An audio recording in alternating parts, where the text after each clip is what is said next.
This presentation is brought to you by Smoooth Productions.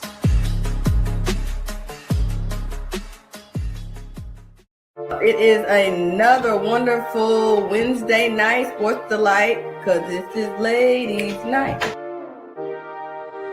Let your hands up when the beat drops.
Of course, it wouldn't be a ladies' night without your girl Bunny coming on without having her mic unmuted. Here we are. Everybody, again, thank you for tuning in to the Platform Sports Talk Show. But it's the first Wednesday of the month, so that means it's what? Ladies' night. And I want to make sure everybody is tuned in. So if you're on Facebook and you're watching the Platform Sports Talk Show, make sure you leave all comments under the Platform Sports Talk page. And of course, if you want to tune in on YouTube, not a problem. Platform Sports Talk page. Leave all comments under the Platform Sports Talk Show page. And while you're there, make sure you click on that bell to subscribe. And last but not least, of course, we have our streaming on all social media platforms. But we have Hot 365 Radio, and you can get a replay of our most recent show each Sunday at 3 p.m. Central Standard Time. Did I miss anything? Of course, Twitch, right? Hot 365 Radio is the bomb, but it's also not just the first Wednesday of the month, the ladies' night. Last Wednesday of the month, we had the man cave. The fellas hold it down, talk different topics, but enough about them. It's all about us ladies, okay? And it's not a ladies' night just with your girl Bunny. I have other people I have on the panel because us ladies make the world go round. First up, let's bring in our blues guru, our Cardinals guru, and our big belly guru, all the way from the Boondocks, Miss Jo Bo. What's up? Happy Wednesday, happy April, and we're getting closer and closer. I just said big belly guru because you're making the belly look so good. It's a big one. This one keeps telling me, poke your head up. Okay, she's shy. This one keeps telling me how big I'm getting, so I get it. Aww. Hi, baby Mia. I know you're excited to be a little sister. She's acting all shy. Big sister. Big sister. Yeah, she's excited though. She keeps asking when he's going to be here, and it's taking forever. And I'm like, "Who you telling?" Right. But no, we're excited. She's excited. So, but yeah, happy Wednesday, happy Ladies' Night, and we're here. We made it to April. And it's April, unscathed. It's raining. I'm about to say, not just raining, girl. You hear the thunder, you see lightning bolts. I'm over here driving through like a borderline tsunami. I'm like, here we go again. But we're here. And of course, Jobo, it's just not just me and you. We got the world famous Jayonce. Come on down. Whoop, whoop. What's up, ladies? Hello. Shout out to that t-shirt you're rocking, representing. Hello. Another creation. I am here. I need to get a new one. I know it's easier for me to have a uniform, so to speak. Yeah, the producer makes you put it on. But that darn producer, I tell you, that producer, we're gonna have to talk to management about him, huh? He is in charge, please. Our department. So silly. Anyway, well, hump day, ladies, we survived a crazy storm day, but a lot of topics to talk about. But before we dive into the wonderful world of sports, Jayon said we got somebody else that's joining us on Ladies Night. Please introduce. Let's see. I have an empty chair next to me that we have the wonderful, magnificent. I've known this young lady since she was probably all her life, but more specifically 8 years old or so. She came to a Girls for Life event because she's a boss. I told her like at 8 that I want to work for her when I grow up because she is killing it out here. You may know her as Mia's Treats. She be everywhere with Summer everybody. She got pictures with, the elitists, all the stars, and she's slanging them cookies out here and all the sweet treats. But today she is here because she is also killing it in wrestling. And I'm like, what can't you do? She's told me I know she dances, she runs track, she wrestles, and she got her own business. She's an author. So I'm like, she making me look bad out here in these streets. She's like the what we call her, the cookie Oprah of cookies, but she is out here killing it. So she will join us today. So introducing to some, none other than Tamia Coleman-Hawkins. Yeah. We gotta Thanks for joining us, Tamia. gotta make a Tamia. I'm on my last bite, Tamia. It's a little regular cookie. Just saying, it's my last bite. I'm just saying, I need to re-up. How do I get the plug? What I need to do to get some more? Because the Cookie Monster has left the building. I need to bring the Cookie Monster back. Yes. So welcome and thank you for joining us today. Glad to be here. Yes. So like I said, Tamia, she goes to Hazelwood West. Yes.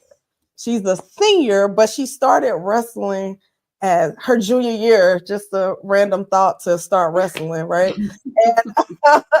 Because why not? Right. So she's gonna tell us a little bit about her journey with that. So I know you said you started your junior year, but what made you start wrestling?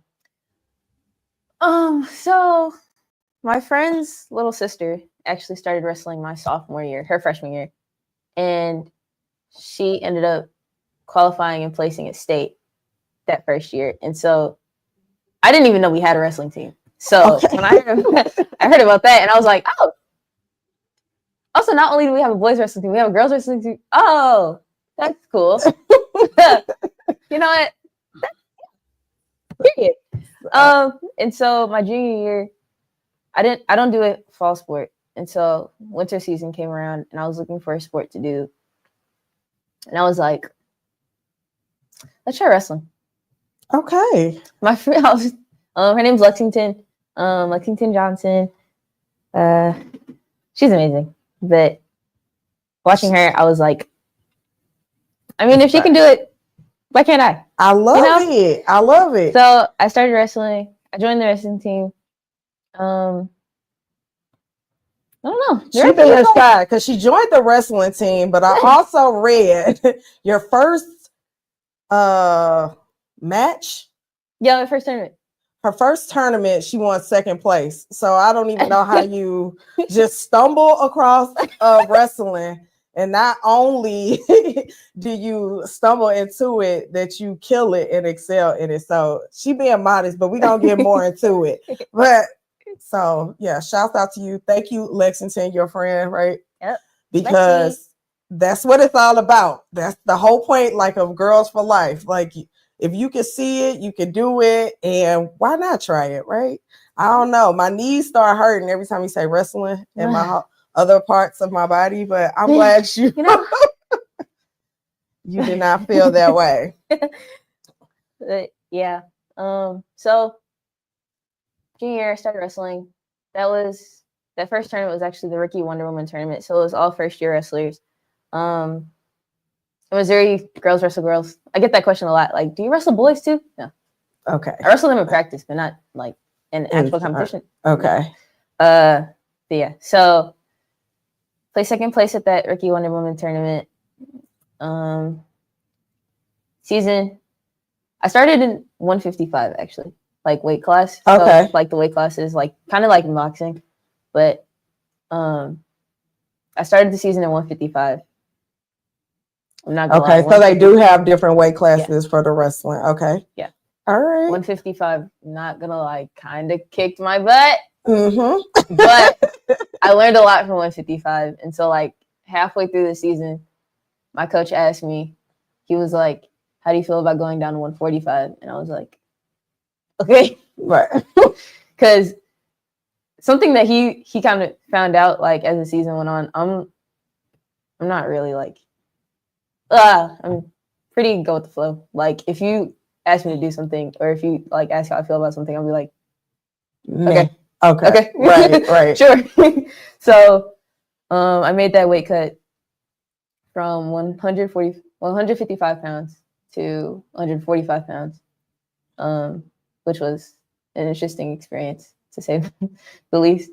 So does that make it easier or harder when you move down like to the 145? So for me, it made it a lot easier. Okay. Because once I actually went down to 145, that's when I like really started dominating because I had the muscle and the strength for 155, but I was wrestling girls that were 10 pounds lighter. Right. So going from 155 to 145, the 145 girls felt light as a feather. Right. I was like, oh, I like this. This is nice.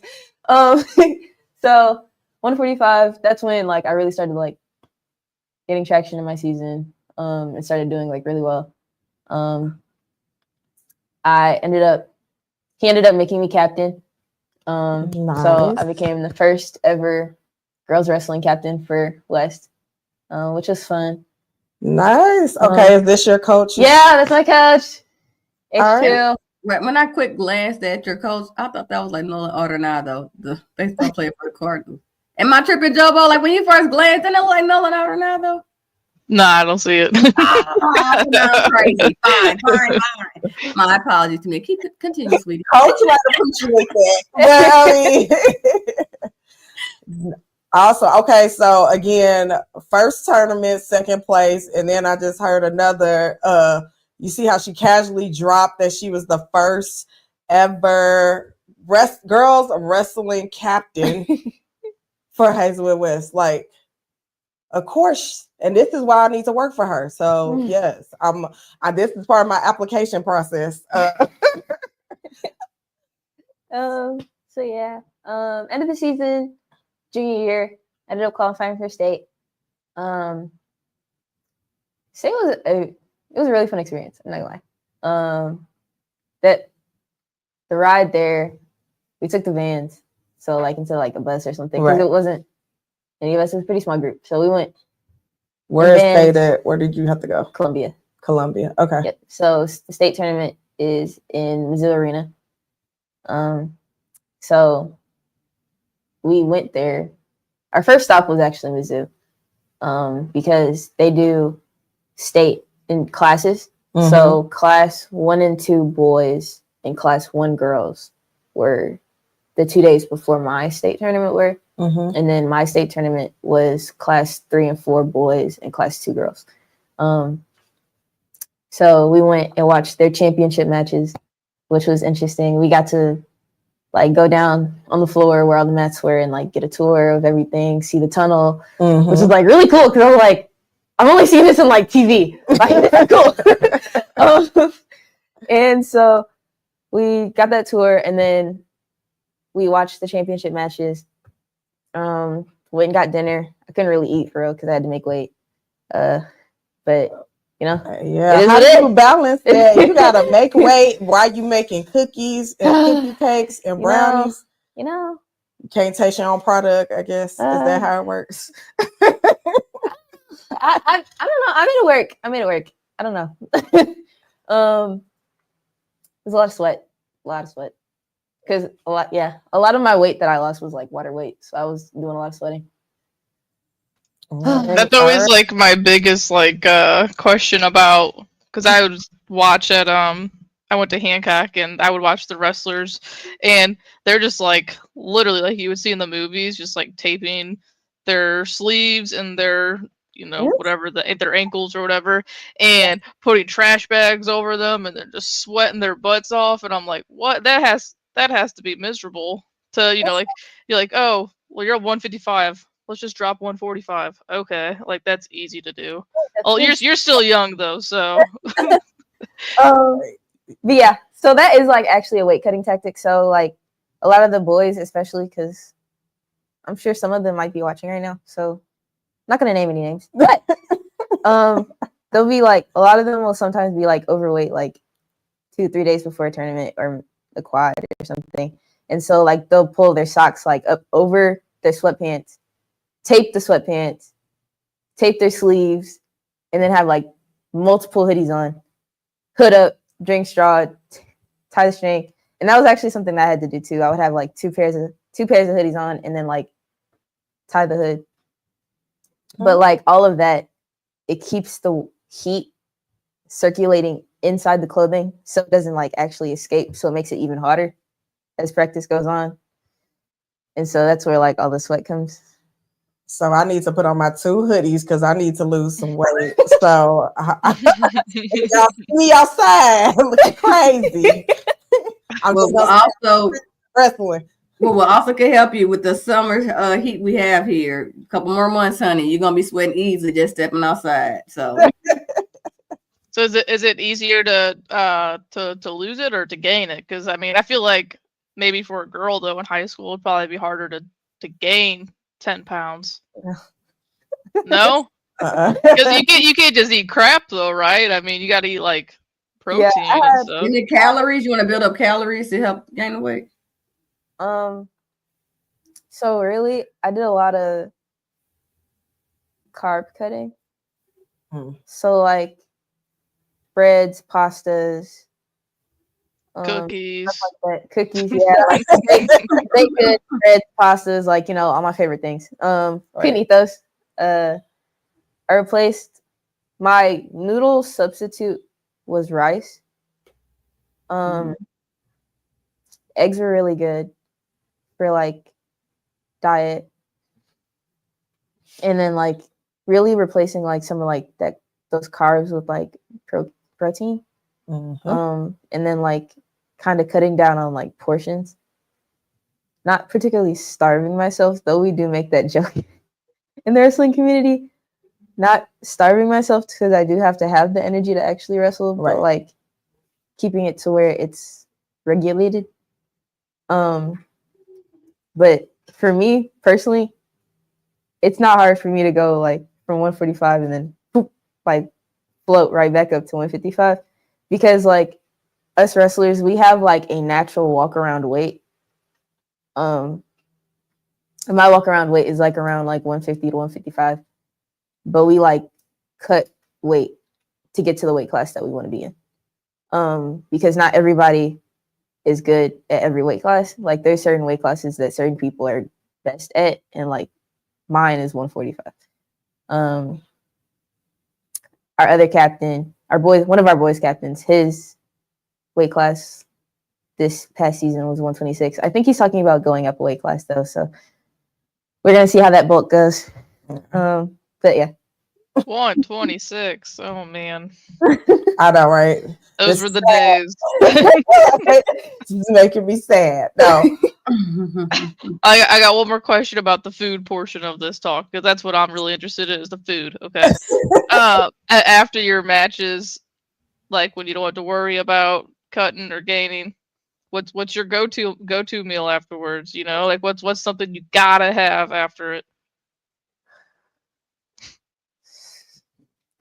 This would give me in trouble. This is getting trouble. But I love. Hey, we don't want to get you in trouble, but we do want you to share, please. And everybody that's listening, make sure you want to interact with us. We interact with you. Close your ears. Leave all comments under our social media pages, though, Facebook or YouTube, Twitch. Leave all comments under that page, because when you interact with us, we interact with you. So when Tamia's about to share what her go-to is, hey, put a comment in and we can like, oh, really? You know, come on, y'all. We got some good stuff to share. All right, Tamia, go ahead. My go-to meal is like a good bowl of pasta. I'm not gonna lie. I love a good chicken and broccoli Alfredo. I love a good piece of bread. You know, just like all those carbs that I have to cut, I kind of just like eat them back. Carbs, they're beautiful, aren't they? Oh, yeah. They're so good. Hey, I'm a pasta girl. I like pasta. Actually, I like all good food. I'm not gonna lie. So pasta. I don't care if it's Chinese, Mexican, Caribbean, West Indian.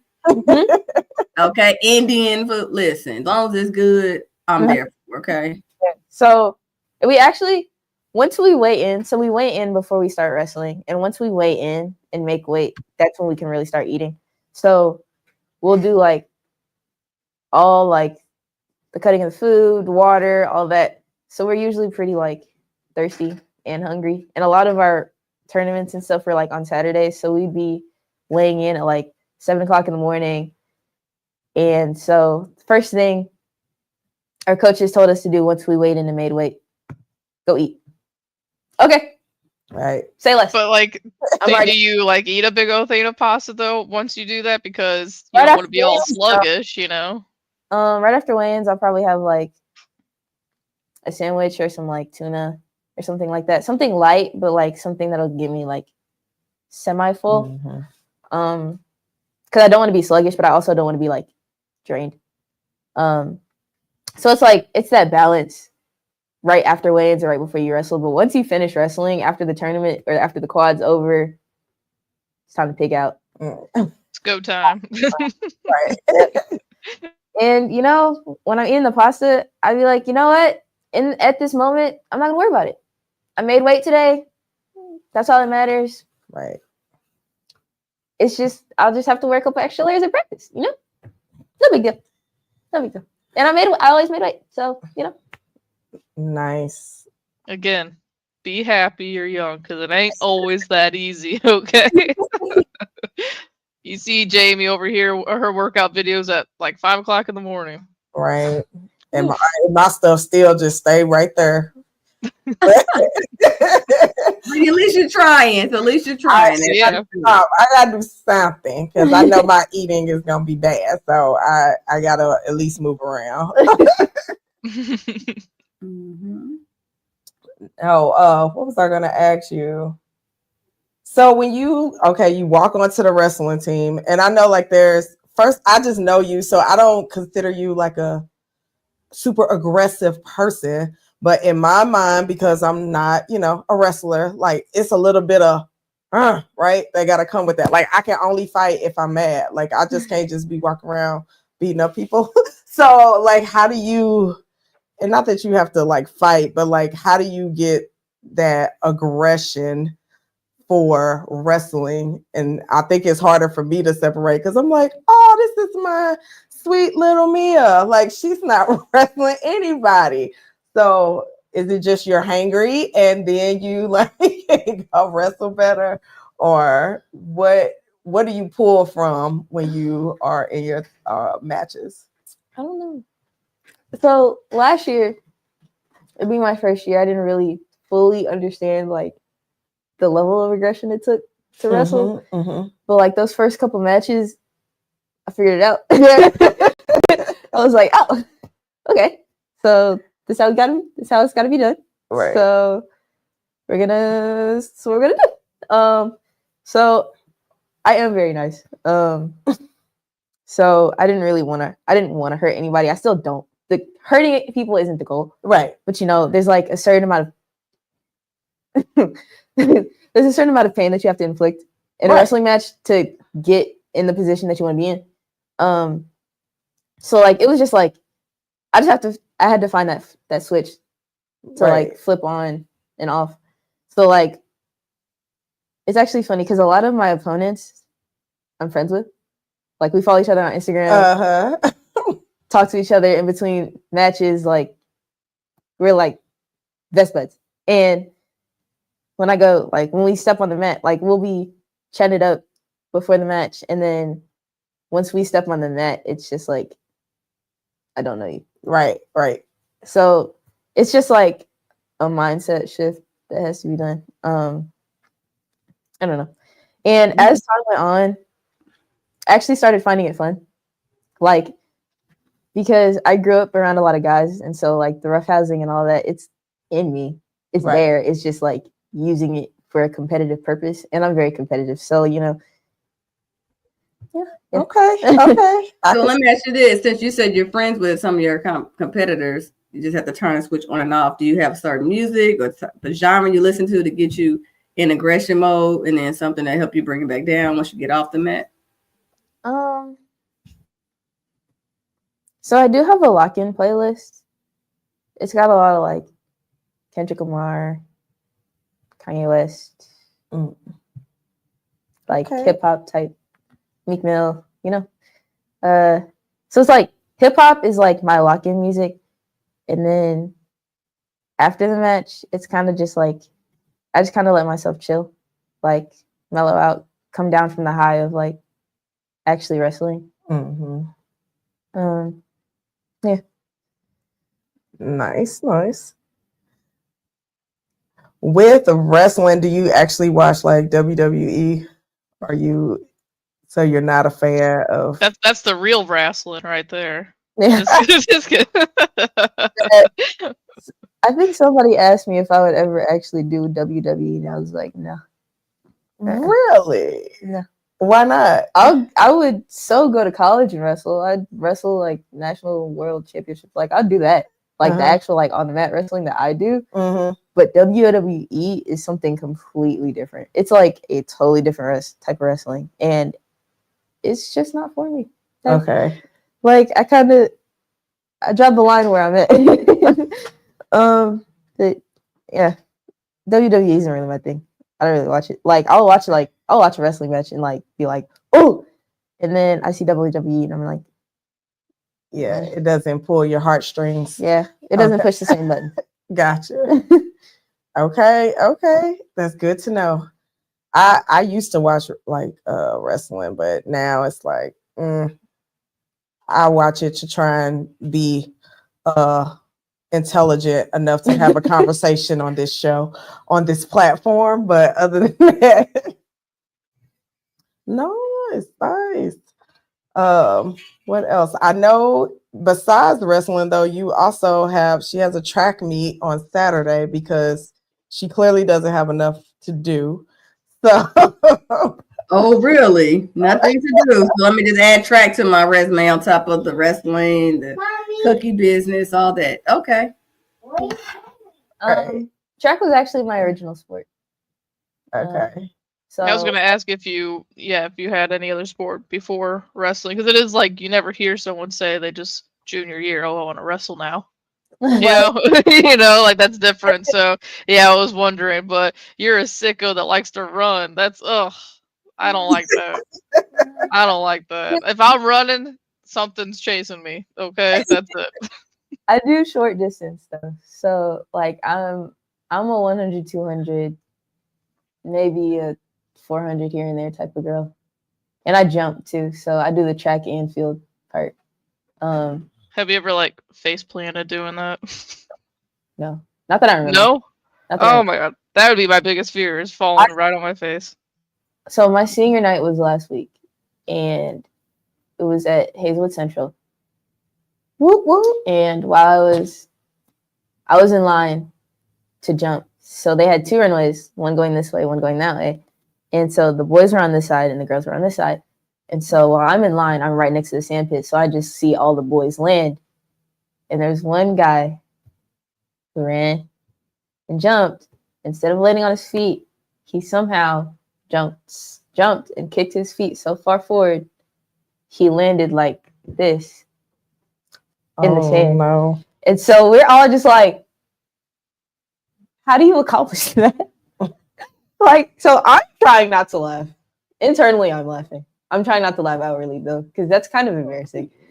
Nobody else cared. Was he hurt? No, he got right Okay. back up. But Okay. like we all heard his head slam into the ground. Oh And my it's gosh. raining. So the sand's kind of wet. And so we're just like, are you okay? Yeah. Mm-mm. Like, dude. Mm-mm. But you know, he got right back up. I think he had one more jump and he jumped. I was like, hey, if you're good, I'm great. I don't know. But yeah. So yeah, I do long jump. I do the 200 and the 4x2 relay. And I also do the 400. Those are my 4 events Saturday. I don't know what I'm doing this Do Saturday. you have a favorite event in track and field out of those 4? Either the 200 or the 4-2. I'm doing a 200 either way. I just have a baton in my hand for the 4-2. I love relays. Back when I did AAU, which is like, it's the Amateur Athletics Union, I think is what AAU stands for. But when I did AAU, when I was like 6, 7, 8, I did like 1 relay and absolutely loved it. I was like, I would do it again. And then I stopped running and I was like, oh, well, okay. And so when I came back for high school track, I was like, I got to do a relay. I got to do a relay. Got to do a relay. Like, I don't care what else I do, but I got to do a relay. And that was like the main things that I did last year. I did the 4x2. I think I did a 4-4. I did a 4x4 last year, which is four legs, aka like 4 athletes, and each leg does a full lap around the track. That's a 4x4. So people call it the mile relay because in total, all of our laps combined is a mile. And then my 4x2, same concept. 4 legs, each leg does a 200. So that's 2 laps around the track. And if I do the 4-4 again, I really hope he doesn't switch up my 4-4 team because my 4-2 team. Because, looky, I think we're the bomb.com. Like, we play second in our 4-2 last week. And from the last time that we did it, we dropped 5 seconds on our time. So the first time we did it, our time was 1 minute and 5 seconds, which is pretty good. But this past Saturday at Central, our time was like 1 minute, 0 seconds, and like something milliseconds. And so we dropped that 5 second drop is actually like a lot. And we play second. So that was really exciting. Okay, we gotta follow up with you Saturday to see how it goes. Yeah. This next track meet is in Springfield, Illinois, though. So, got to cross the bridge. Hey, I had a wrestling tournament in Springfield too. So you said the track meet is in Springfield as well as you had a wrestling meet in Springfield. Yeah, I had a wrestling tournament in Springfield, Illinois. I placed 4th at that wrestling tournament. So hopefully I can bring home another medal from Springfield. I was gonna ask you, how does it feel when you're competing with outside our area? Even Springfield, but 2 hours from St. Louis, give or take. But how does it feel when you have to compete or knowing going in like I don't know what my competition look like? Like you can scout or you can read about St. Louis area athletes, but when you go out of town, how do you feel when you, like get to prepare? Excuse me. How do you feel? I lost my. Right with the listen, y'all. Okay. So when we went to Springfield, it was actually a lot of teams there. So it was like interesting to see all the teams, especially since like it's my second year wrestling and I had never seen any of these teams before. So I'm like, okay, it's clean slate, new playing field. Let's go in there, leave it on the mat, wrestle hard. I think I'm past the point where I'm like scared of people because I have that I had that state qualifier title already as a first year. And being a first year junior, low key, like, made it 10 times harder for me because a lot of the juniors either started wrestling their freshman or sophomore year, or they've been wrestling like since they were little. Right. And so there were a lot of girls who had like years upon years upon years of experience on me. And like as a first year wrestler, I was wrestling and beating like state qualifiers and state placers. So my second year, I had wrestled those people. I've been to state. I've wrestled people at state. I almost medaled at state my first year. So I was like, well, I have to be scared for it at this point. Right. Like, so I just went in there, got on the mat, wrestled. I had shin splints at the time too. So that was fun. Oh my goodness. My athletic trainer scraped my shins the day we left. And then the next day is when we started wrestling. And so the entire bus ride there, those 2 hours, I had 2 bags of ice taped to my shins. And at the tournament, after I weighed in, my first stop was the athletic trainer that was there, and I got my shins wrapped. And that was a fun process. Yeah. I was gonna ask, what's your biggest challenge in wrestling, and like how did you overcome it? What's been one of the biggest aha moments for you with wrestling? So this wasn't really a problem like my first year, like last year, but like this year, I don't know like what changed, but I've had like a couple like health issues throughout the season. So I'm vitamin D deficient. I'm prone to like migraines and like lightheadedness. So that was an interesting experience. Yeah. Because I learned from experience. Instead of just like a doctor letting me know, I was like, oh, something's happening. Right. Let's go see a doctor. Wow. So I didn't know anything about like the vitamin D deficiency or anything. And we were in Springfield, Missouri, actually. This was in December before the Springfield, Illinois tournament. But we were at a tournament in Springfield, Missouri. And I'm in one of my matches. I'm winning. And we like hit the ground and we roll out of the circle. So we're out of bounds. So the ref blows the whistle. We both get up to like reset, go back to the center. And when I stood up, I like almost fell back down on the ground. Oh my goodness. So that was interesting. I was like very dizzy. My vision was blurry. I couldn't see straight. I couldn't walk straight. And so they called the athletic trainer over, and I was dizzy for a good minute. I don't know I forgot how long injury time is, but I was dizzy that entire time.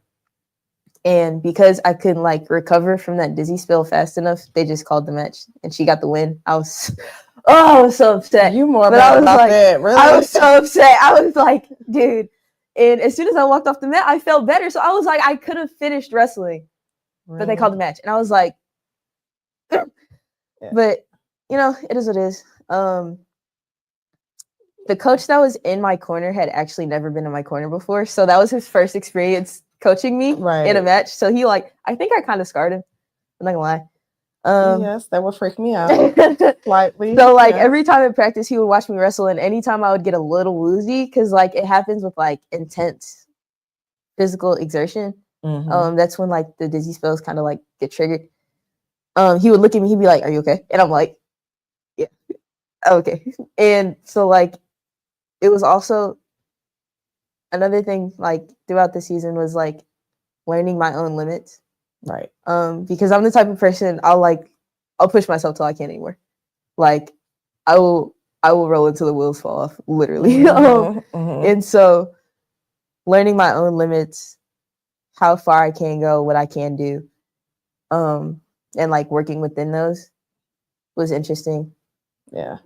Now, that's a good life lesson. You got to listen to your body and understand, you know, those type of things. Because I know your mom.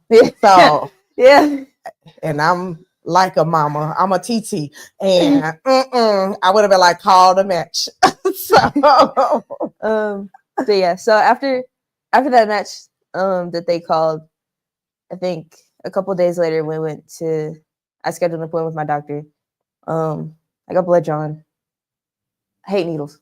So that, oh, yeah. I got blood drawn. They did some blood tests. And I found out that my vitamin D levels were like dangerously low.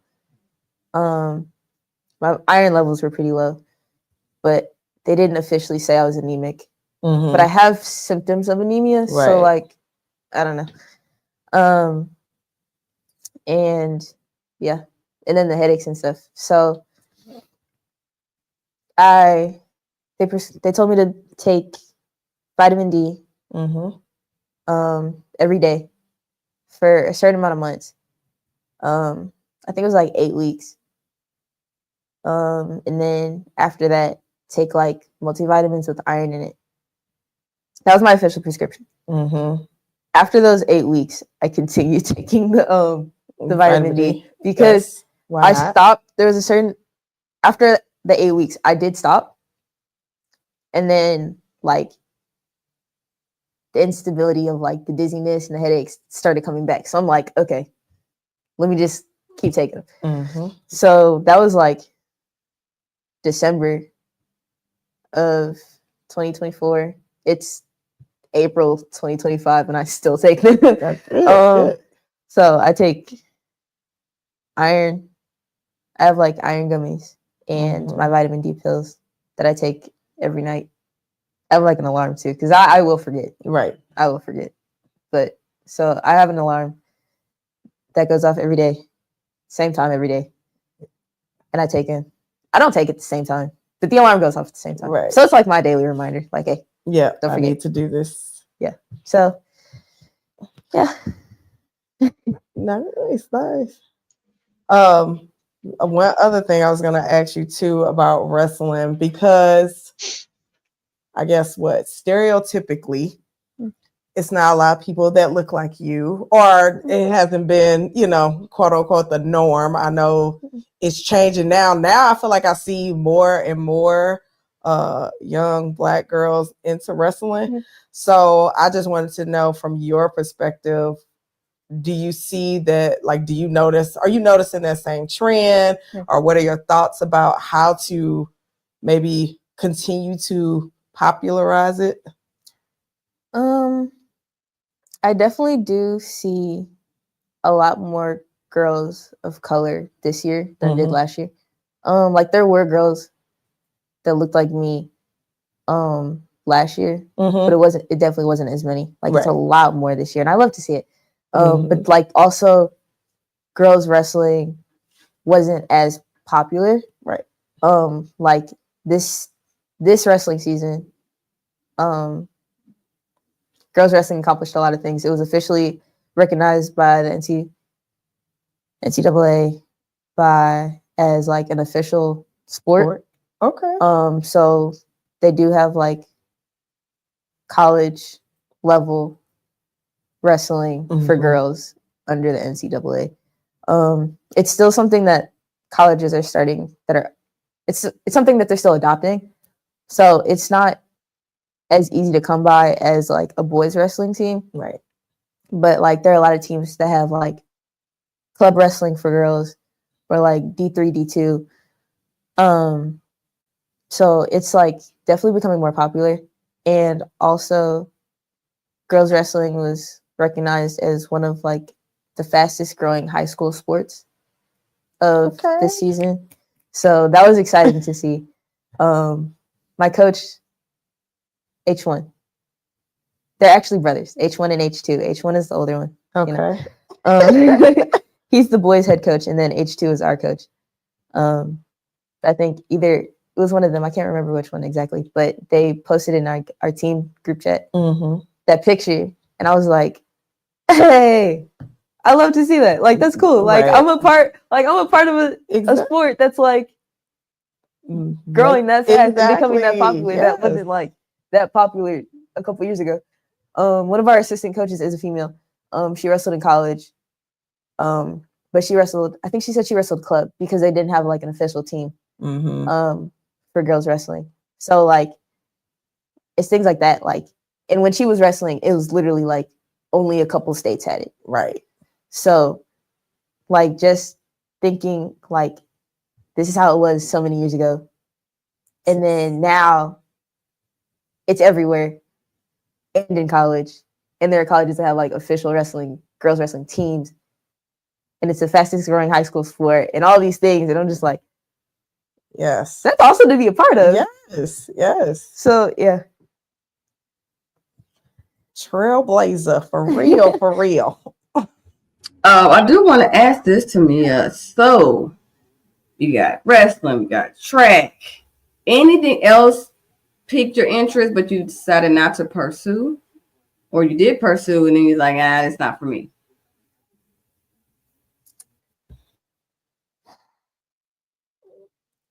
I dance, which is like completely opposite of wrestling, you know? Like one of my wrestling buddies, he's a freshman, but like I met his dad first. His dad coaches at Rittner. And so I met him in off season. And so I also met his son. And we became pretty decent friends. So every time we see each other, we're like, hey, I remember you from off season. Because we used to wrestle each other too. So it's wrestling people actually forms a pretty nice bond. I don't know. Like your wrestling partner at practice, you'll never have the same bond with anybody else. But yeah. I was talking to him about like how I used to dance. And he was like, oh, so you used to be like girly. And I was like, okay. Not too much. Because my mom actually approached me with wrestling when I was like 6. Okay. Because she was on the board of directors for a wrestling team. And when she joined the board, you know, it makes sense for your kid to actually do the sport. So she asked me if I wanted to do it. Of course, giving me the option. I roll. And I said no. Because at that moment I was like 6 and you know, my favorite color is pink. I'm wearing dresses and sandals and all this and I'm like super girly and like wrestling is like it's too much of a grunt sport for me. And so 11 years later, 17, actually not 10 years later, I was 16 at the time, turning 17. I start wrestling and I'm like, I love this. I didn't remember the 6-year-old opportunity to wrestle. And then my mom brought it up and I was like, seriously? See, mama knows. Mama knows. Like I could have been like 10 years into wrestling by now. But you know, I was just like too girly to accept the sport. But you know, it is what it is. I still love dance. Even though he calls it a girly thing. But you know, it's like the duality. Like it's I'm very feminine.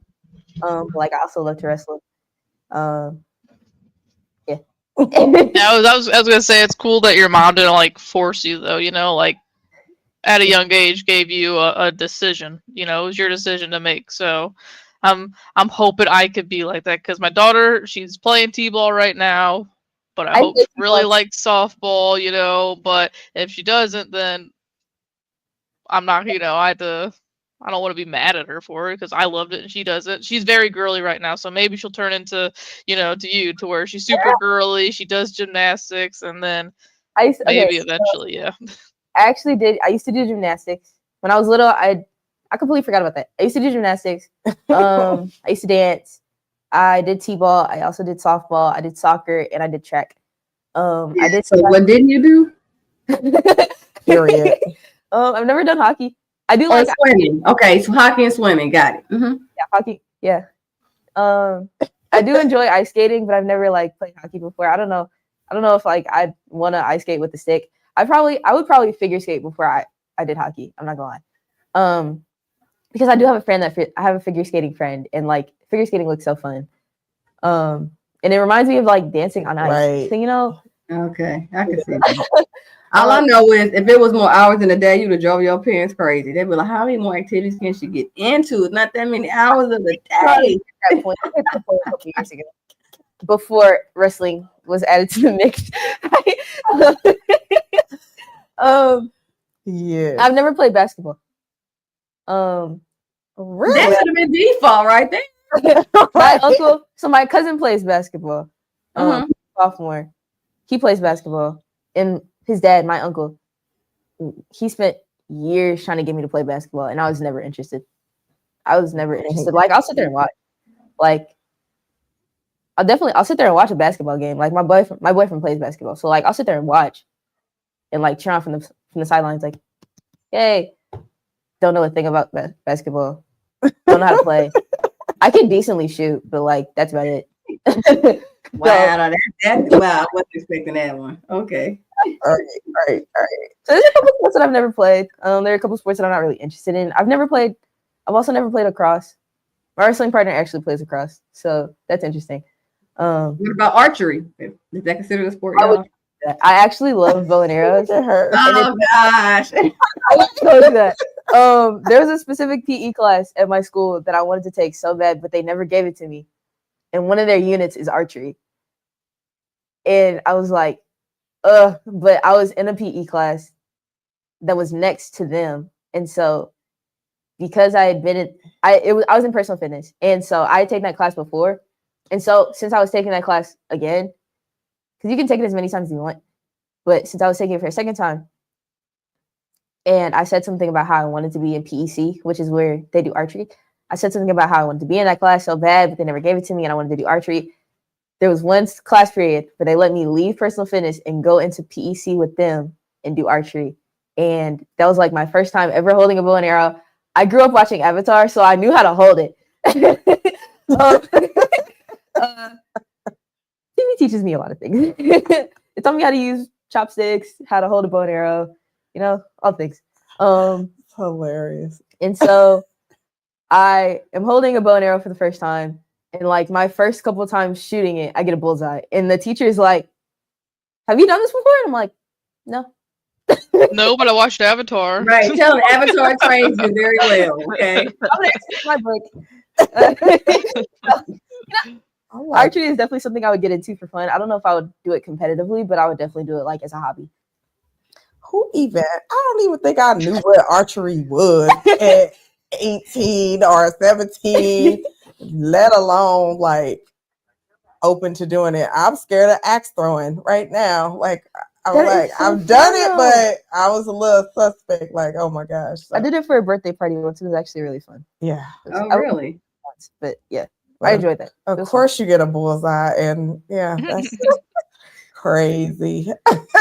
Oh Lord. Well, since we have you for just a little bit longer, can we talk about the goodies, like the food, the cookies? Right. That's what I'm really interested in right now. I'm in my third trimester. I want the snacks. So let's talk about it. Yeah. So I actually transitioned from track into baking. So I started my business when I was 8. And that was my last year of track before high school, of course. So I started when I was 8 in 2015. I'll actually be hitting my 10-year anniversary October 25th of this year. So that's exciting. I specialize in gourmet cookies, brownies, and cookie cakes. And yeah, I'm also a published author. So that's actually my book in that bottom corner that my mom and I co-wrote. It's basically talking about like my story of how I started baking and what got me into entrepreneurship and how I started my business and that journey of like me and my mom bootstrapping entrepreneurship together. Before I started the business, I had only taken one 3rd grade level economics class. And so it was a lot of Googling and asking people for guidance and help in the beginning, but that's how it is for a lot of things. It was definitely these 10 years have definitely been like a learning experience. You never stop learning. So just being like an open book and willing to learn is definitely how I've gotten to where I am, both in athletics and business. And so I actually started baking when I was 4. So I had like 4 years of baking experience. I don't like you did the air quotes, but yeah, I'm like curious about because my kid's 4 years old. I can't imagine her just sitting there, whipping up some stuff in the kitchen right now. I can see them whipping it up because they're gonna eat it next. So that's what this one does. When I'm baking my cakes or cookies, she's gonna eat the mixer, eat out the bowl. Yeah, that was a big role when I was 4. So when I was 4, in between like those years of like 4 and 8, I would bake cookies with my grandma, but they would always be out of the box. We would like occasionally make some from scratch, but a lot of it was out of the box. I did a lot of out of the box baking in those 4 years, and so when I started my business, that's when I really started to learn how to like bake from scratch. And now that's pretty much all I do. When I want to learn how to make something new, I'm looking up a recipe. I don't really buy like boxed cake anymore. There's like one specific cake mix that I buy, but it's like for something specific that it goes into something that I make that's like it's technically a brownie, but it's also kind of cake. I don't know, but it's something that I make for fun, for personal consumption. But yeah, so I started baking when I was 4. I started cooking when I was 5, and so I've pretty much been in the kitchen for a majority of my life now. I've always loved food, which became a problem when I started wrestling. But off season, I'm in that kitchen. So I wish I had these talents. I'm like, you're gonna make your future husband happy, honey.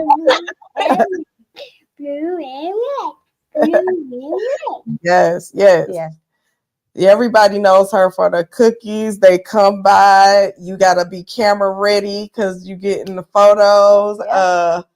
She normally sells her cookies at the back to school event too for Girls for Life, and my uncles and everybody be throwing bowls like, "Hey, my cookie was right here. Who took that?"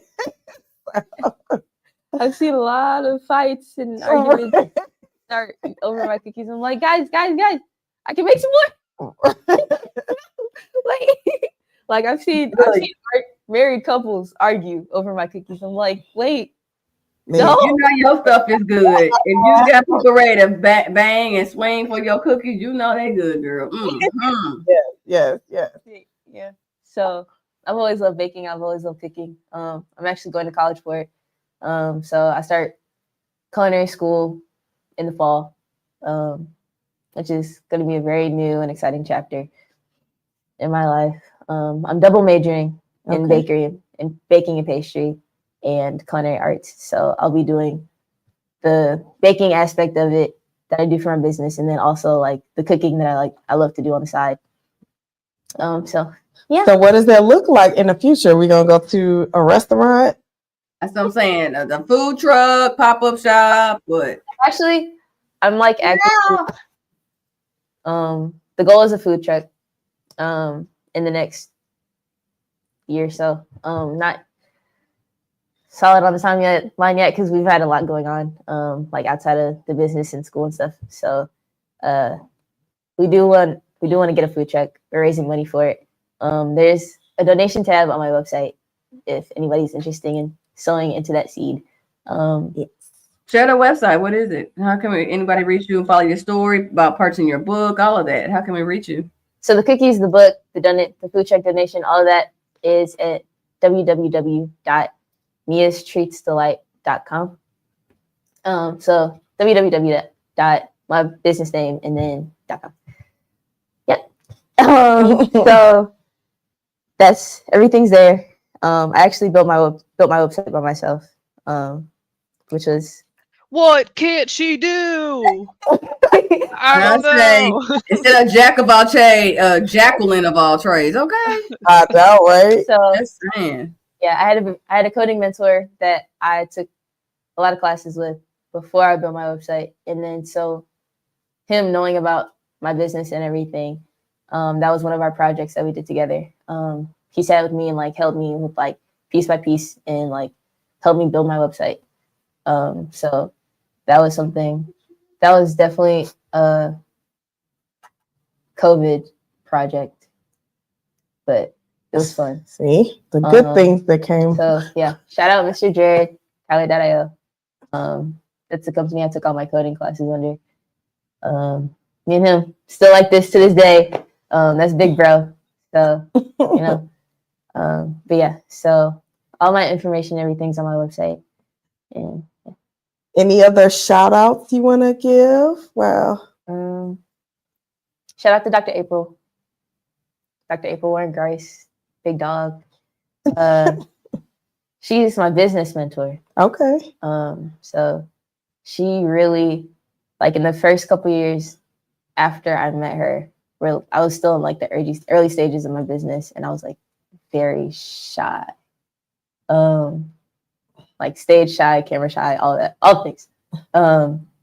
And so she really helped me like break out of my shell and like get used to like talking in front of people. So like the public speaking aspect of like things, when I get invited to like go speak to a group of kids or read a book or be on a talk show or a podcast, like stuff like that, like I can definitely say like 6-7 years ago would not be something that I'd be comfortable doing. But like now, after working with her and like really like being able to like break out of my shell, I am still like camera shy and stage shy, but like it's not as bad. And like I can work through it. Yeah. And so yeah. Oh, awesome. Yeah. Well, yes, we thank you so much for joining us. You definitely dropped a lot of nuggets. I gotta go double up on my hoodies at the tape, and after I order my cookies. Yeah, order your cookies, and that's funny. I like that. A balanced diet, right? Yeah. Right. It's a balance. No, we appreciate you, and you definitely, like, I already know your name is already memorable right now, but I'm just excited to see you have blossomed from, you know, you were more quiet before. I ain't gonna say shy, but just quiet. And now, like, I didn't know she danced, but one time we were at Lachey's, shout out to my girl April, and I turn around and she like, not just, you know, like I feel like I can dance, okay? But she like for real, like coca type dancing. And I'm like, okay, this is, who are you? Right? So no, just excited for your next and everything you got going on. Yeah, thank you. All right. Yes, good talking to you. All right, buddy. So Jamie's gonna walk her out. She'll be back on here shortly. So we could talk about what's in our cup, and then whatever she gets back on, we can hear from her. Do you want to go first or me? Oh, I will let the prego lady have its first. What is in your cup? Okay. Mine, that's like baseball is back, and I'm happy it's on our TVs, but we have got to talk about them Blues. Man, I say LGB. I was at work talking to co-worker because she has season tickets, and we were just talking about it today. And she was really animated and excited, and I'm like, yeah, LGB. Mind you, we're at the office. I didn't care because we all excited about these Blues. Okay, I'm like, yeah, because I didn't know. Well, keep going. Yeah, no, I was just gonna say, I told Brendan earlier, we get to that 11th one, I'm gonna start believing a little bit. I'm still not a believer right now, but come on, Joe, I'm not a believer yet. You see, even the baby said it. She's like, come on now. She's bleeding blue. I played it. You played blue piece. Okay. No, don't get me wrong. I still think at this very moment, it's like, I could see us winning a round, but I don't know about like serious cup contention. But man, I don't know. This team's fun to watch right now. It's exciting. The city's starting to believe. You got the fans at the Cardinals game last night cheering "Let's go Blues" after the win. Um, I don't know. It's been fun. We got a Snuggie up, who he's like our top prospect, and he's playing now. So it's just fun, and we're doing this without Colton Parayko, which is just mind blowing. Man. And then Brennan mentioned something earlier, and it's made me really think, like, if Torrey Krug didn't get hurt, excuse me, if he didn't get hurt, and we're able, because in hockey, if you're on the long-term injured list, you don't have to pay them their money. So, so we probably wouldn't have gotten traded for Cam Fowler, who had the game winner last night, and we probably. Oh, hey, Miss Dub, welcome late. Welcome late to the club, but it's all right. But we gonna tell her that blah blah blah blah. Better late than never. Hey, Miss Yes. Dub. But yeah, so we probably wouldn't have Cam Fowler, and then also we probably never would have gone through or been able to gone through with the offer sheets to Broberg and Holloway. And Broberg's been great too, but Holloway has been absolutely next level. There's the guy, I don't even know how many points he's at right now. I think he could be at 80 plus by the end of the year, which is just mind blowing. Because Edmonton could probably use that right now. I know they could because their fans talk about it constantly on X. So it's been very exciting to watch. They're making me a believer here and there. So hopefully, I'm not convinced because you just said 10.2 seconds ago. I'm not sure yet. I'm not this. I know they're making me. Now you said making you a believer. Like it's one or the other, man. We cannot. No, they're making me get there. They're making me get there. That's what I'm saying. Give me one more. Give me one more, because we're not even just beating. Listen, come on now. Look like we were just looking last month, literally. That one year all Blues fans love so much. It was an 11-game win streak that happened that year. So let's see what happens. I don't know, but I'm excited to watch them. Like I wasn't expecting to be excited to watch the St. Louis Blues play hockey and potentially be playing meaningful hockey in April. I was not expecting that at all. And we're like a week away from the playoffs, so a week or two away. But let me ask you this. Deja vu, that's what I'm telling y'all to 2019. Except in 2019, we started writing the ship in January of 2019, and then our winning streak started. We're 2 months later, March of 2025. But again, 10-game win streak was done in 2019. It's one done now. And you're like, you're not sure. Listen, I'm not saying they're going to win it all, but damn near are. They've been beating good teams. They thought we just beating the bottom of the barrel. We've been competitive. They had to do a couple of overtime games. Fine. And mind you, as you just said, we just caught up some prospects. So now you think about how much line change Montgomery keeps doing over the last month with this win streak, including line changes. So the team is gelling and it's still changing the line. So it's not like, not jumping subjects, but with the Cardinals, we think we got the same lineup and the next game changes. And that we would rather have consistency in the Cardinals lineup. But for the Blues, for them to change these lines and it's still producing wins, I'm just saying, damn, we got a week to the playoff start. This is the momentum you want. Again, we may not win it all, but hell, I know we're going to the playoffs.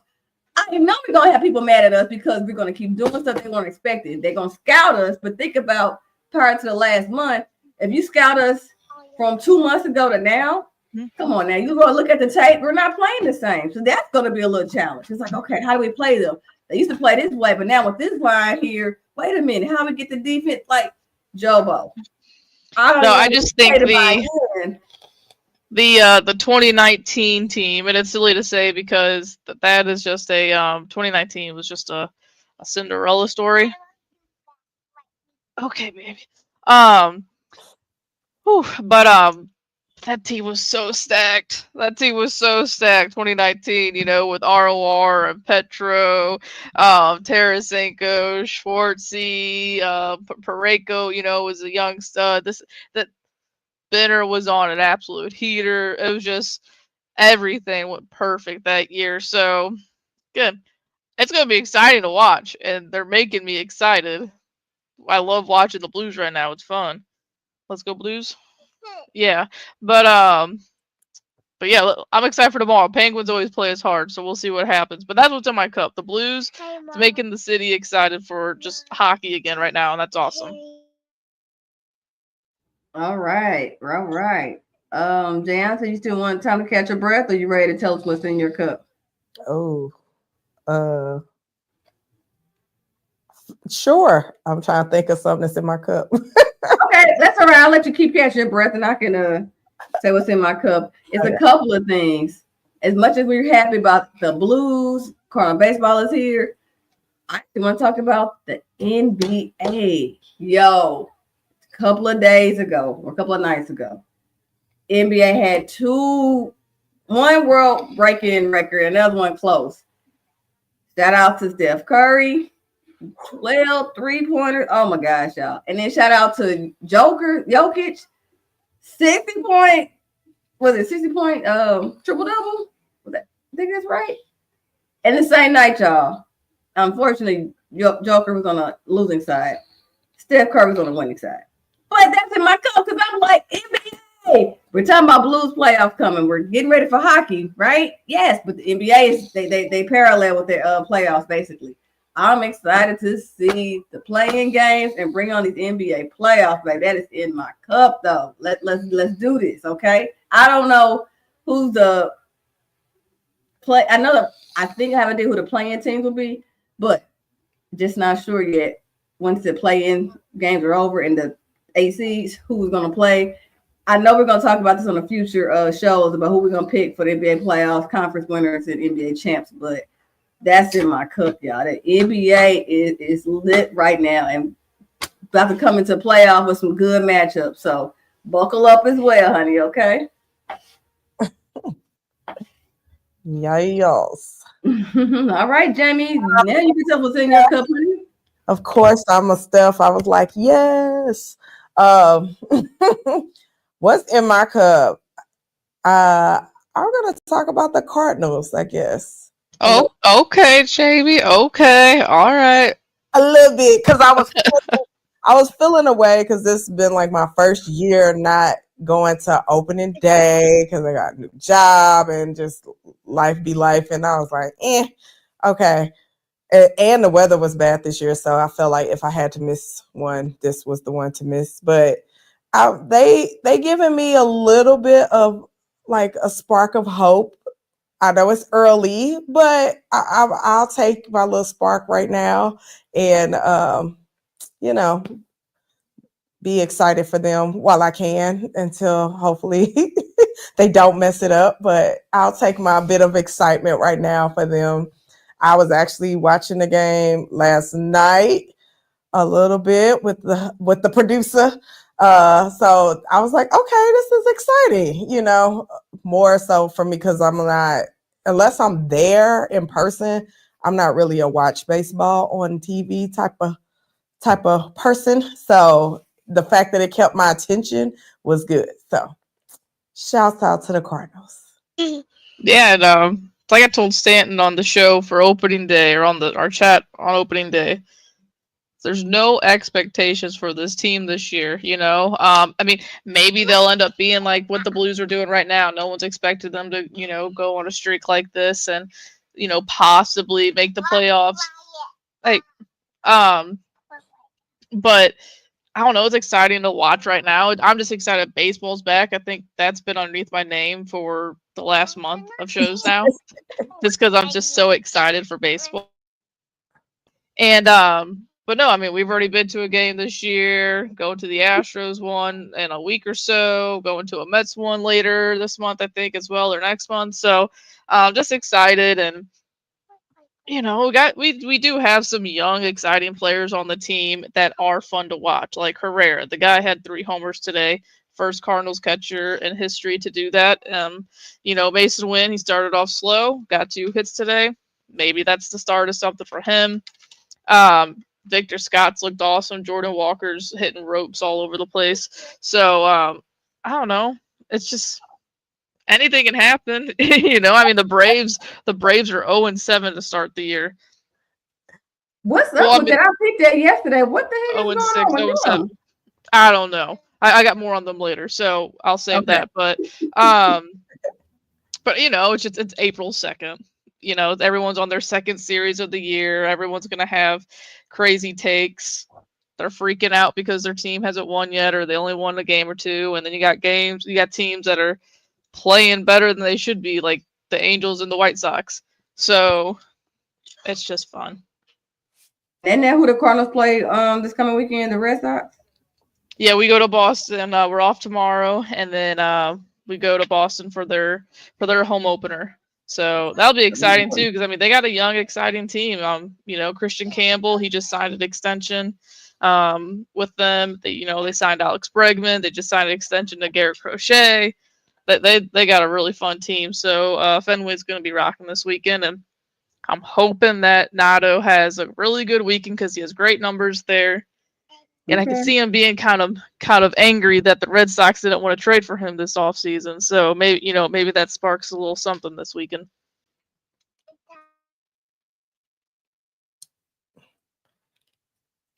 Take it off mute. There we go. Yeah, I was gonna say. So the next topic we have is the March Madness. Everyone knows I had the best pick. MIZ, baby, MIZ. You mean you had the worst pick? Got it. That was men's side, but what about the women's side? Who did you have? I think I had South Carolina winning. So are they still in it? I don't even know. They sure are, baby. Okay, there we go. You go on and talk, Bunny, about what's been going on in the March Madness. The reason my bracket was partially busted because in the past, for the umpteen million decades, it's usually at least a 2 or even a 3 seed that makes the Final Four, right? No, this year all the number 1 seeds make the Final Four. I'm like, oh, come on. How do y'all actually be good and stay good the whole tournament? But of course, I got Gators winning it all. Even though my bracket is messed up, I'm not going to win the office one, but at least my tournament champion will prevail, which would be the Gators. It's been good so far. Shout out to Auburn, unfortunately Duke, and Houston. So the 1 seeds made it. This is rare. So they're actually good. I mean, to withstand all that up and downs and preparing. So it's gonna be a good Final Four this coming weekend, and we'll see who gets crowned champion on Monday. Jay, say you've been watching the March Madness for the men's side, or who's your pick to win it all? I did a couple of YouTube tutorials to be ready for this time. No, in my sports analyst mode, I picked Florida just because in college we have people from Florida and they would always be like FLA, so I'm going for FLA. And I'm going to go with H-Town just because my family is Houston. So that is my analytical, deep research picks for Final Four. Okay. Now we'll give you for the Gators besides the FLA. When I saw them play Mizzou in the regular SEC game, and then we had to play them in the tournament. Listen, they have so much talent. It's stacked. It's not even funny.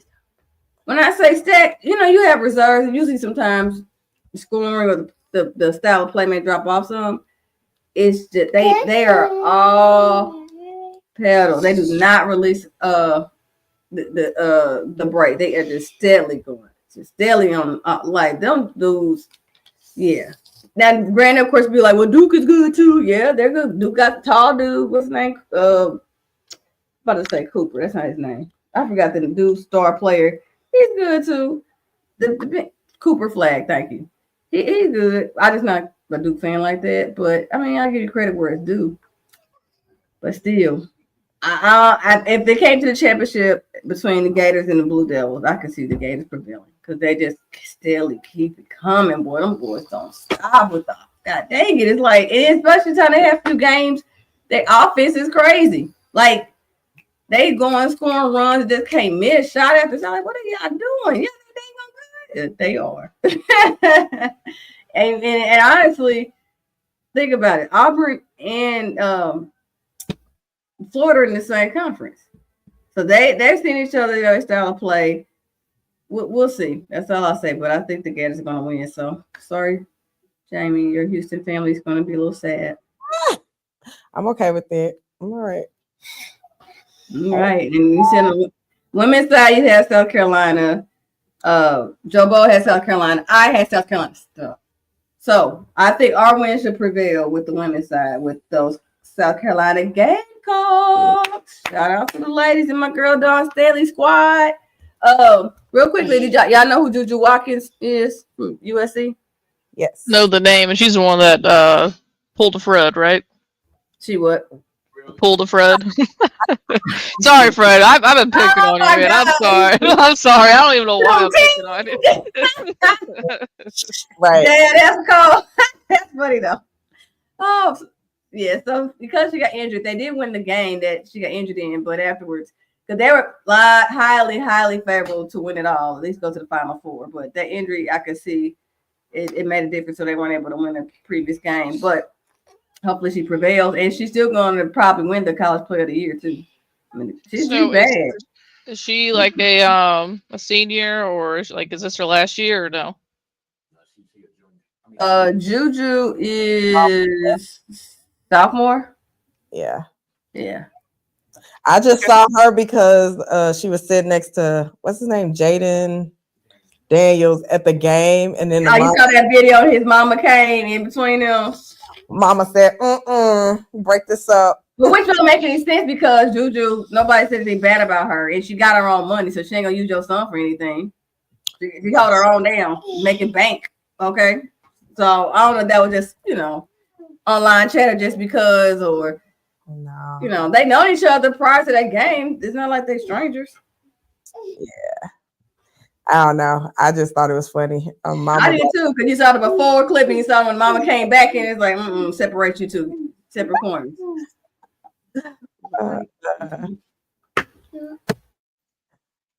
We about to show some? I don't know. It looks like the all right.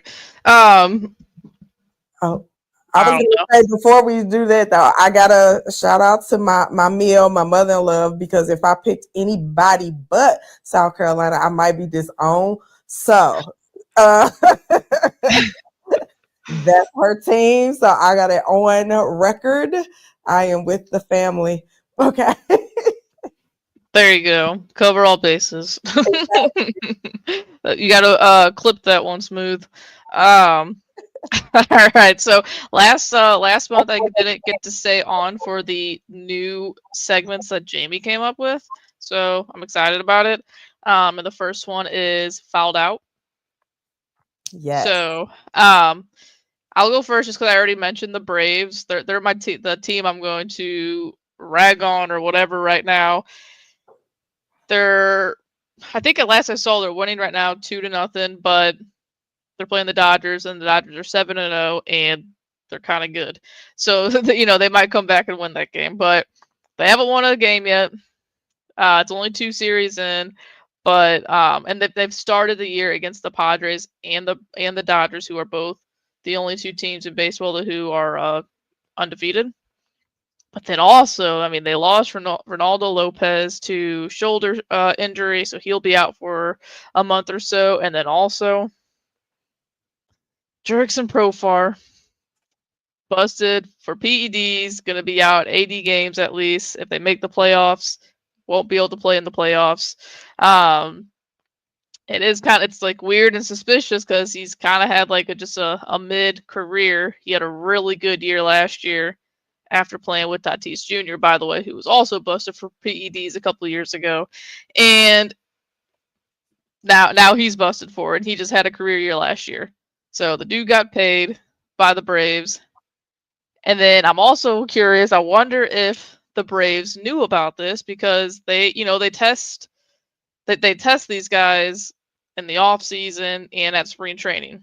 He himself said he got popped like 5 times last year, like tested, but if you look at his contract, this year's only like he only gets like 12 million, and then the next 2 years he gets 15 million.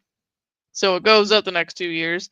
But then also, like right before spring training started, they signed Alex Verdugo, a left fielder who bats left-handed. And I don't know, it just kind of seemed weird that they went out last second to get Alex Verdugo as well. So I wonder if they knew this was possibly going to happen, and they wanted to get someone to cover themselves. But I don't know. I guess it's more so ragging on Profar than the Braves, but the Braves are a talented team. They're going to be good. You know, they're in a tough division, but they got a really good lineup. Acuna Jr. is going to be back soon, and Spencer Strider is going to be back soon, but it's not looking too good at this very moment, and the Profar stuff just makes it worse. Yeah. Just messing up stuff. Why? Right, you know, playing the game you love, making millions, and you do that. I'll never get that stuff, but whatever. He's still gonna get his money, so you know he doesn't care. You know he doesn't care, but yeah.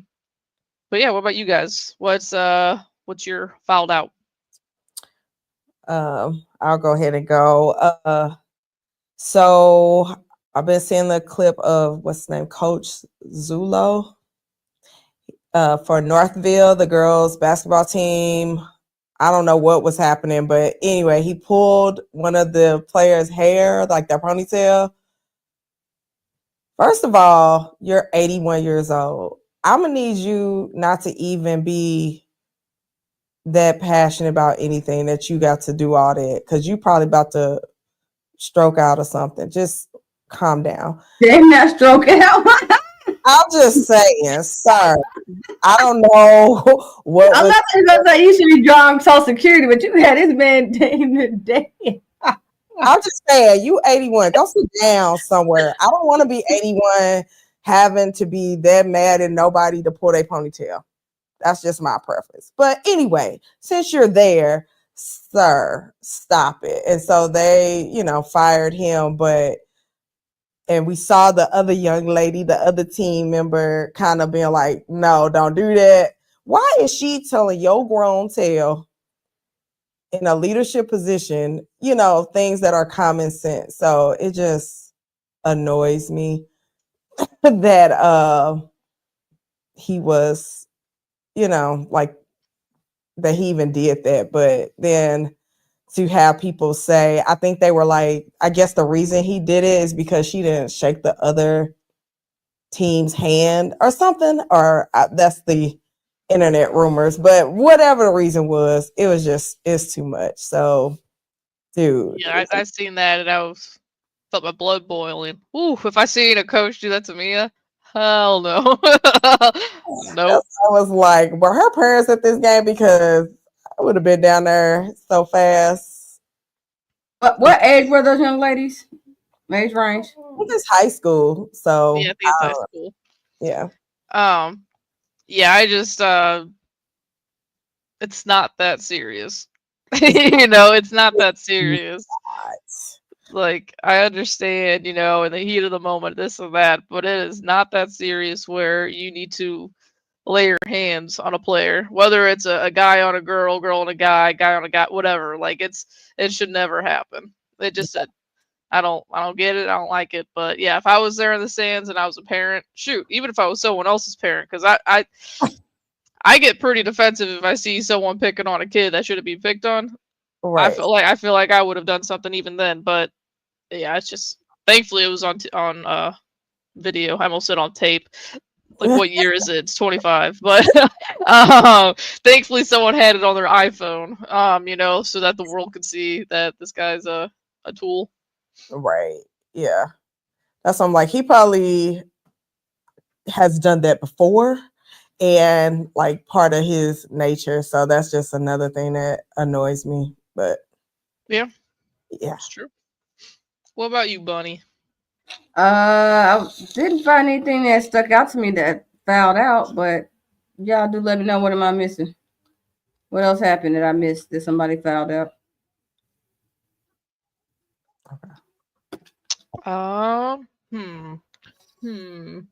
That's why I was like, you know what? I'll throw another one out there. not the Oakland A's, the Sacramento A's now. Just the owner, John Fisher. Shoot, I mean, this is they had their third game at their new stadium for the next couple of years while they wait for their Vegas stadium. And first off, the Cubs put up like 36 runs against them in that tiny little AAA stadium, and the dude's not even making an appearance, like walking around talking to the fans. You got 17,000 fans opening night there, and the next two nights you got the crowd already chanting "Sell the team." They were chanting that in Oakland as well because they just don't like the ownership, and the guy can't even show up. Real familiar. And make himself known, like, you're the reason this is happening, so why don't you just take it? You guys are going to be there for 3 years. So, John Fisher, you're a loser. There you go. All right, we found out John Fisher. And it's even crazier how the ESPN. I'm looking at the stats and looking at the athletics. It's not under Oakland or Sacramento or Vegas. It's just ATH. It really throws you off when you see it on the schedule. I'm like, who's ATH? I'm like, all the A's because they're like in no man's land for the next 3 years. I mean, I know it's Sacramento. It's still not their home stuff. So, okay. Yeah, it's crazy.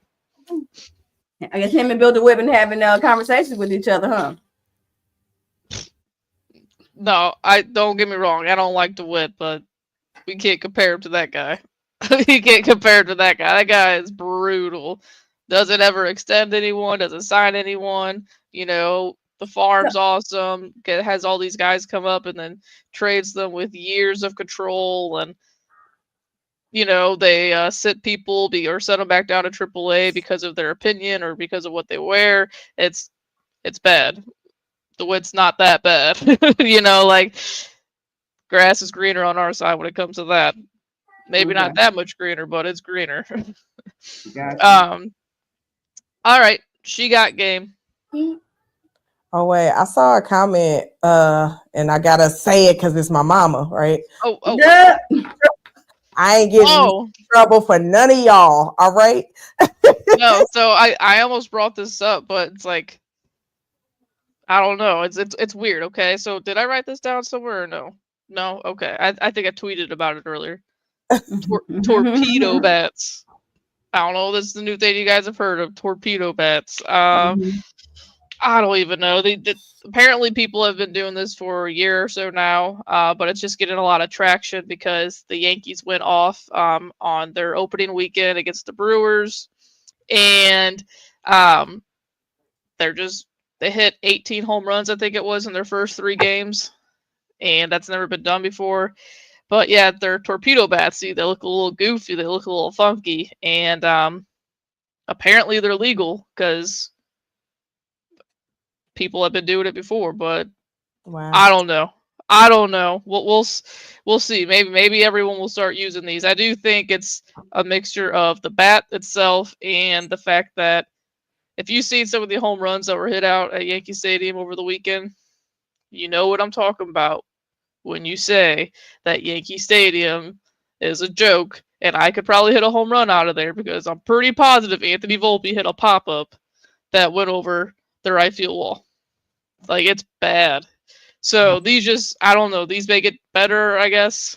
It's got more barrel to it, and yeah, the guy that came up with it, he's about to be filthy rich because now everyone's going to want these bats. Right. So I'm confused. How can you have different players use different style of bat?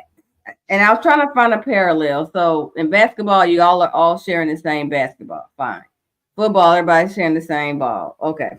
But tennis, each player has their own racket. So in tennis, I can have a one-dimensional type racket and my opponent can have a different one. Like, why isn't it the same for everybody? Like, this is nuts to me. When we went back and talked about how the DH was in AL only and NL didn't have DH, like, how do we have one league and different rules? Make this make sense, please. Everyone could do it, apparently. Like I said, apparently people were doing it last year, and it just wasn't a big deal until Michael Kay said it on their broadcast. And the Yankees hit 18 homers in 3 games. But even if it's legal, my thing is this: in all rules, not all rules. I bet you there's a rule of the baseball has to be a certain dimension. Otherwise, baseball players be using a softball type ball, right? Oh, y'all probably have a standard where you have to use a style dimension ball or it's not legal. But you don't do that for a bat. And there's always been different types of bats. Like in the last, I want to say maybe 10 years. I don't even know if it goes back that far, but now there's different types of handles that help out. You know, like they got the axe handle that literally looks like you're holding an axe. You know, they got ones with bigger knobs on there. It's just, there's just different ways to make a bat. This is just a new way of making a barrel. It could be different ways to make basketball. You know, you got women's size dimensions for basketball. You got men's size dimensions for basketball. Even with that, little kids play with smaller basketball sometimes than the standard men's basketball. So my point is, yes, you can say it's legal, but my problem is, why is it? Why isn't it one standard dimension for your bat? Whether it's going to be the torpedo style or the standard wood bat that got hollow, the kind we talk about when people corking baseball bats just to get the ball farther, and that's not legal. You see how you have one of them like, oh, it's not legal, but I can change my other dimension that's legal. Again, why isn't it the same dimensions for no matter what kind of player you are or who you are? That's what I said, make this make sense. Because I think in tennis, I can have one dimension racket and my opponent have a different one. Maybe I'm missing something. No, I mean, again, though, if it's everyone can use it, then everyone can use it, so it doesn't matter. Like, it's not like one guy has an advantage over another. If everyone's able to use it, I think it's more of a comfortability thing, though, because there's some guys that said that they've tried it out and they don't like it. I mean, you got catcher's mitt's different than a pitcher's glove, and a first baseman's mitt's different than a catcher's mitt, and an outfielder's glove's a lot bigger than a infielder's glove. You know, there's different types of gloves as well. There's different types of bats now. So I mean, I get the glove part because again, we can look at football. The helmets, everybody has I guess generally the same helmet, but some have the visor on it, some have, you know, the quarterback has the one that has the speaker for the ear. Those are different ones. Okay, I get that. I know a helmet can help performance a little, but not that drastic compared to having a bat to help your performance. That's my point. So why won't you make this standard for no matter if it's going to be the torpedo style as your bat or whatever? That's all I'm saying. You said it's options. Yeah, I mean, the options are your cleats. Basketball players options on kind of low top, high top. You know, it's different stuff, but it's like for one that affects performance. How is it that not make sense to say all bats need to be do? Because you just mentioned why is it getting traction? Because a lot of home runs was hit. Maybe this falls off. It still should be some standards to it. Like, how the heck do you have whatever? That's why baseball's where the problem is. But anyway. You say that baseball's a problem. I feel like baseball's been more popular than basketball lately with all the attention it gets. Depends who you ask and what you look at. Dollars. The biggest two things for me: viewership, eyes, and the dollars. And for anybody, whether you lax on looking at sports or look at sports a lot, the number one reason anybody wants to be really vested in it is because of the money. Okay. The love of the game is great, but the love of the game affects certain things too. Hence why they keep changing rules, because they want more money. But my point, baseball, yes, no, but I have to look at the dollars and see what's the viewership numbers. Maybe it is number one. Yeah, right. Football's always going to be in America. I never said it's number one. I'm just saying I'm pretty positive NBA is going down a little bit. Baseball's moving up a little bit, especially when you got guys like Shohei Ohtani and Aaron Judge who are doing what they're doing, and whatnot. But I just, again, it's anyone can use the bat. So if anyone can use the bat, anyone can use the bat. I still think pitchers have the advantage even with batters with this bat. So we'll see how it works out. It's 6-7 games through the season. You might be seeing a lot more people using this damn bat. The torpedo bat. It's a hilarious name. It does look like a torpedo, but they call it a bowling pin bat as well. It's just weird. It's weird. Yeah. Ms. Dub put the, I guess, definition in there, and it does. It's just probably because it's vague. So in their mind, there is a standard. It's just vague standard. It's like a government tax form, right? Oh Lord! Oh, look at that comparison. What's a minute? Government tax form. That's so bad. You can play within, Look. Anthony Volpe just hit another pop-up home run with his torpedo bat to make it a one-run game at the bottom of the ninth. Look at that. Here, you guys talk for a second. I'm listening. I got to tinkle. Okay. Yes. Oh yeah. Good. Last but not least, we have, of course, we're the ladies because we run this. Stop, stop, stop.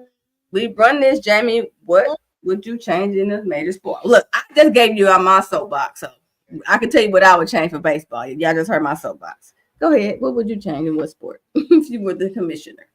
Oh, I have a producer telling me we got to do She Got Game first. Oh, I'm sorry. But I do have a She Got Game though, so I'll kick that off. And our what do you call them, co-panelists, I guess, Stanton put this in the chat today. So I think she was my She Got Game from last month and this month. Serena is that deal. So she was on a panel with the NFL, if I think I'm reading it correctly. But anyway, they're trying to get flag football teams started for men and women, a professional league. So I just think that is so dope. And again, saw her name because she got her hands in a little bit of everything. So I ain't mad at you, Serena. People say we got the cheekbones. I'm trying to play you in your documentary or something. Where can I do Biopic, here she comes. this? Put me on. But at any rate, I think it's a dope idea. It's it's groundbreaking. So I'm excited to see what comes of that. And it seems like they are having these conversations and taking it more seriously as something that might come into fruition. So shouts out to her. All right. She got game. Jobo, you back? Yeah, man, I'm telling you, I think Clark like sits on my bladder a weird way to where like it takes forever to go pee. I don't get it. Lordy. You There you got go. game, honey. You got Ladies, game over there. ladies night, so ladies know what I'm talking about. Okay. You got game, honey. All right. I'm switching it up a little bit with my She Got Game, and I'm going with Katie Wu, the beat writer for the St. Louis Cardinals.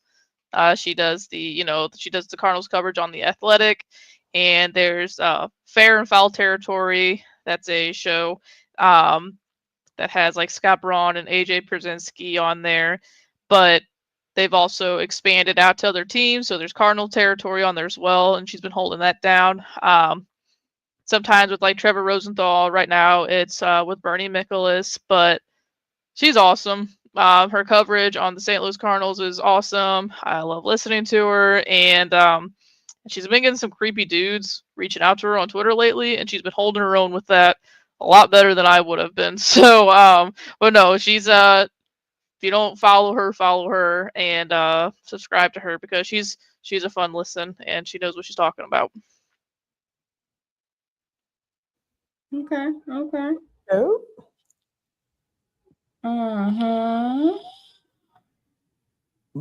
Bunny, what you got? So, not too much. Just local. What's her name? She's getting another award. She was on our show a couple years ago. Khalid. Ma'am. Oh, hold tight.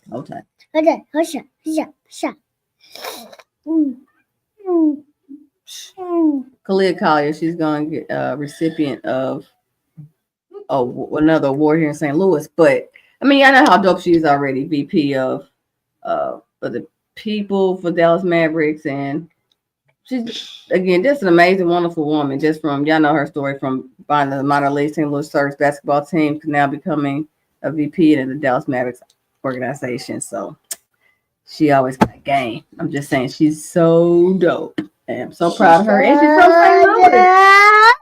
Ma'am. Okay, we got to get her to do a little voice over for the She Got Game. All right. Doing the most. Okay, doing the most. Stop. So, Coming up next, ladies, last but not least, who runs it? We run it. Say that. Say, we run this. We run sheep. No, we run this. We run this. Yes, we run this. Always set me off. run this. Jobo, when you stepped away earlier, I said I already technically did my segment about baseball and at bat. That's what I would change if I I were heard. commissioner. I told you I Okay. was here, and Jamie said Serena. She's gonna be Serena in a movie or something. So something like that. I can see it. I can see it. I know, right? That's what I said. Biopic. Send that script to her, baby. I'm trying to get on the payroll, you know, like what's going on? Yeah. Well, I guess I have one. I don't think I mentioned this one. I've thought about it before. I've thought about it a lot, and I had it written down from last month and never got to say it. But I think MLB needs an international draft. That way, like guys like Sasaki, or even guys like Otani from years past, they can't just pick and choose where they want to go. Like obviously you're gonna want to go somewhere in LA or New York. Like say Sasaki, would he be as popular right now and one of the most sold jerseys in baseball if he played for the Chicago White Sox? Probably not. So I think they need to go through the struggles that all the other guys go through of, hey, start off in, low A, high A, whatever, work your way up, get paid like crap like all these other kids do, and then, make your way up into the big leagues. And it gives other teams like the White Sox, A's, Brewers, even though Brewers are good already, they're still a lower market team. Cardinals are a mid-market team. It gives those types of teams a better chance to actually get the superstar type of players without actually having to go out there and spend the millions of dollars to do it.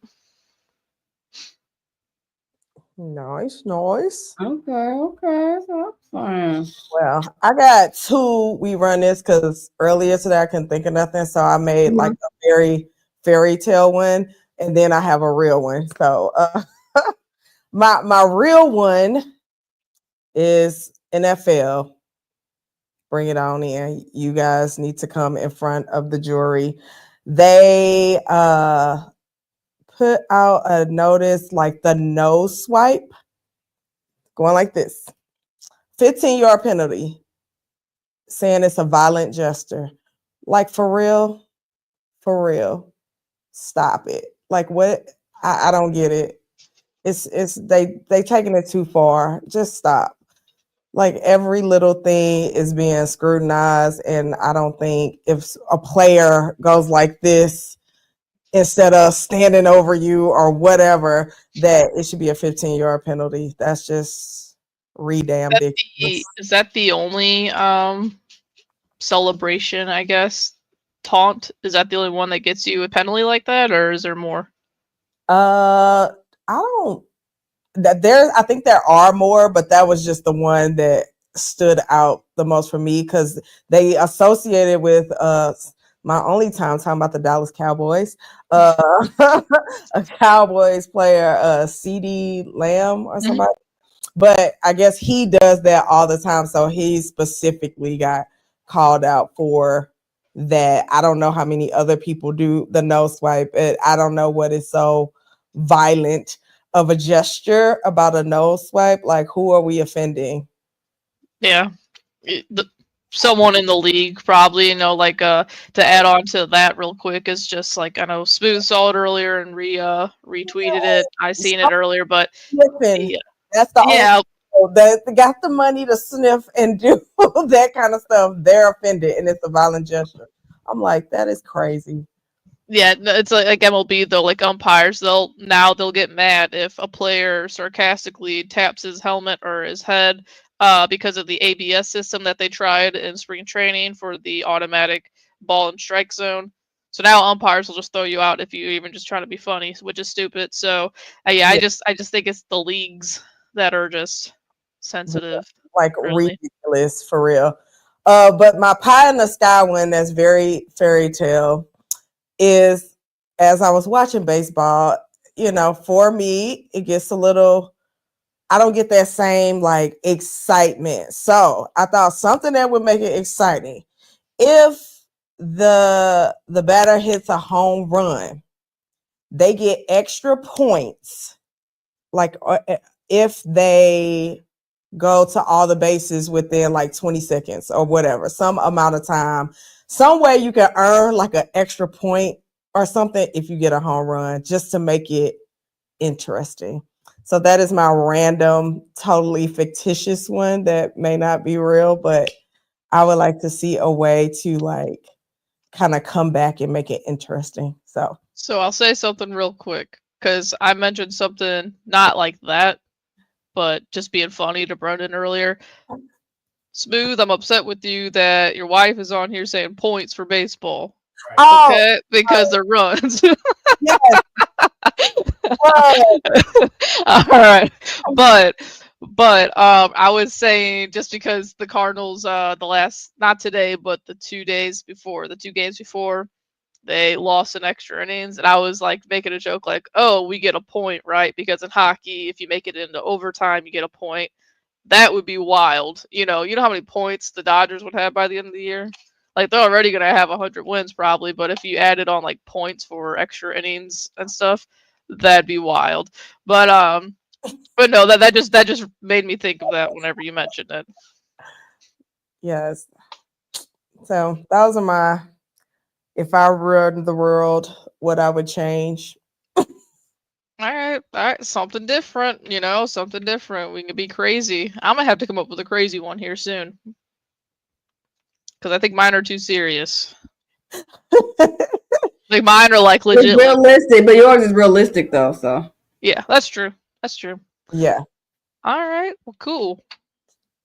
I thought this was a good show. I didn't get to stay on the last time because I'm pregnant and hurting and in pain, but we made it. I got like one more ladies' night, maybe 2 more ladies' nights with you guys. So this was a good one. Oh man, I gotta step my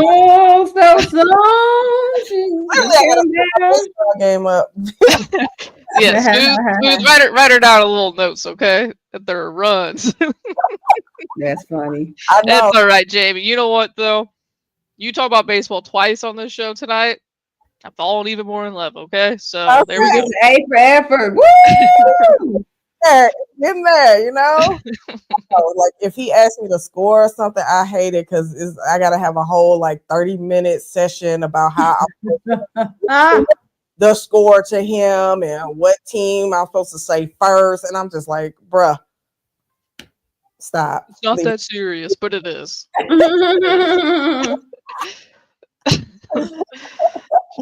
Shoot, all right, buddy, wrap us up. All right, everyone. Thank you for tuning in to Ladies Night here on the Platform Sports Talk Show. Make sure you tune in to all social media to catch our show. And we also have our archive show on Sunday, 3 p.m. Central Standard Time on 365 Radio. Also, we are, again, across all social media pages, and we're the first Wednesday of the month. But, of course, the fellas hold it down on the last Wednesday of the month with the Man Cave. Again, the regular show will appear next week, 7 p.m. Central Standard Time. Can't wait to see you all there. Everyone, have a wonderful evening. See you next week. Say bye-bye, Butterball. Hi. Peace out. Peace out. What you have just experienced was brought to you by Smoooth Productions. Until next time, stay tuned and stay smooth.